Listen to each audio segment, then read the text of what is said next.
Good evening, everyone. I hope you had an amazing few hours of learning across learning recovery, mental health, and how to address labor shortages utilizing ARP funding. Now it is my great honor as we round out the evening to introduce to you Ahmad Woodard, a songwriter, a rapper, and a poet from Washington, D.C. He credits Tupac as one of his first and biggest inspirations as it pertains to making music and having an affinity for poetry. Ahmad also acknowledges his alma mater of Southeast DC, Anacostia High School, for allowing him to blossom and grow into the artist and young man that he is today. He seeks to have a long career in the music business as an artist, and he's hopeful that the music he creates can inspire others in a multitude of ways. So without further ado, Ahmad Woodard. Thank you. And this piece is entitled Mental Fortitude. No longer will my mental health be a mental barrier, because my mentality and this reality has changed so drastically due to the improvements of my mental faculties. Though chemically, there's an imbalance in the way that I think, yet I still have high expectations despite seeing a shrink. But some of my peers are less fortunate than me.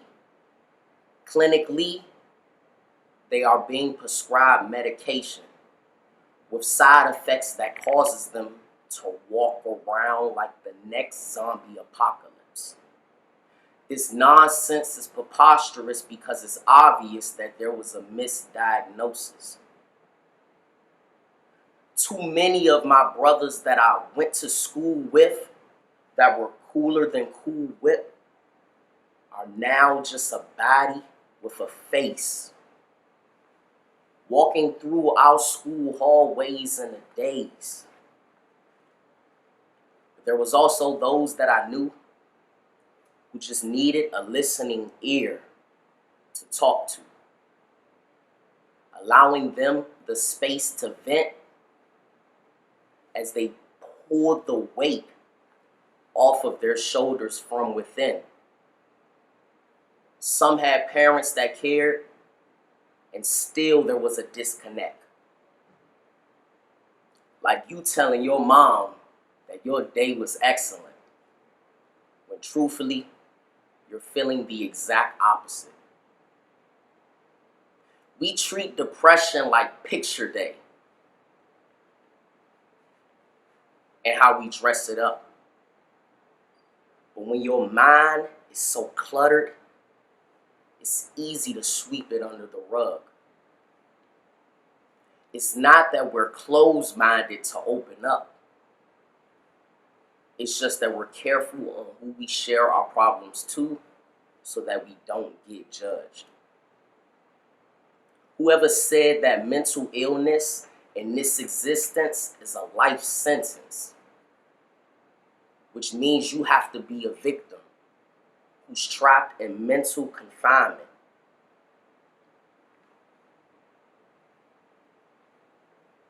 Just because my mental function's different, it doesn't mean that my mental is inadequate. Nor will I be held by mental crutches, a combustion, and how it's a fire that burns inside of me. Because at the end of the day, I am the decider of my own destiny. A hero in all actuality, if you ask me, who disregards society. We've overcome so much within our mental adversities to where no call to action can be a bigger calling than the calling that's on humanity. So confidently that I could sit before you and say today that my hope for mental health is the world to open its arms and embrace. To have open minds and open hearts. No longer turning a blind eye to someone's cry for help, more spaces that prompt more discussions, because these conversations will build the foundation and provide those with the information to make the necessary changes, especially in education, for both our teachers and the students. We can have all of the resources to make a difference, but if our mental is not in accordance, then how can we pave a path that's worth forging?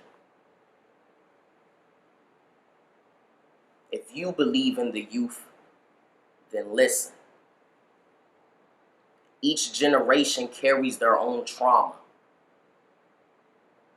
The problem is when there's a lack of compassion. Thank you. It is now my honor to introduce our United States Department of Education's Deputy Secretary, Ms. Cindy Martin. She has spent over 32 years as an educator. Before joining the department, she has also served as the superintendent of the San Diego Unified School District. Take it away, Deputy Secretary. Ahmad, thank you so much for your beautiful words. The arts are such a powerful tool to help us learn, heal, and connect.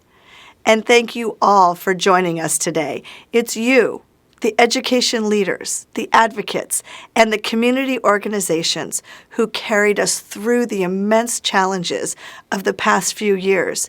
You showed up for our students and communities, getting them what they needed, when they needed it, in the ways they needed it. And you, working side by side with our students and their families, will propel us into the future of American education.